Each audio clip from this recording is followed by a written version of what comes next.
Hi, my dear needlewomen. Today we are starting our new workshop. This is a tulip workshop. Rembrandt tulip. What material do we need to create it? Let's start with clay, of course. We need some cold porcelain.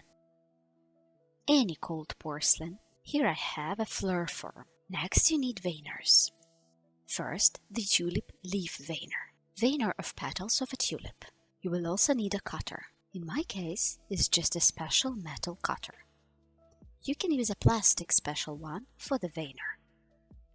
Further, we need some wire. Thick wire measuring 1.6 mm thick. Wire number 24. We need, of course, a film for rolling out the clay. And also a rolling pin.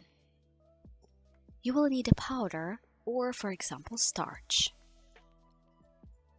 Latex glue, super glue, nail scissors, main stack, a stack of balls, one large, one smaller. You will also need a clerical knife, sieve. You will also need black pile powder and wet wipes. The tools we need to create the tulip petals, stem and leaves themselves.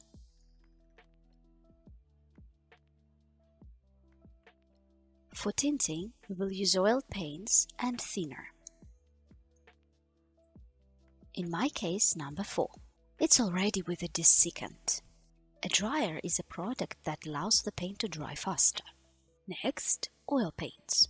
White zinc, Veridon green, herbal green, cadmium yellow dark. Can be replaced with any yellow color. Just light yellow. The same thing, you can use a yellow instead of dark. Quinacridone red, or any red shade that has cold pinkish tints. That is not a warm color, scarlet, but red burgundy and red pink tones. And in my case, cadmium red, such a red-orange warm red. And of course brushes for tinting of different thicknesses and different widths. Wide soft brush, small brush, and long thin brush for drawing and coating streaks. That's all. These are all materials we need to create the tulip. And now it only remains to start.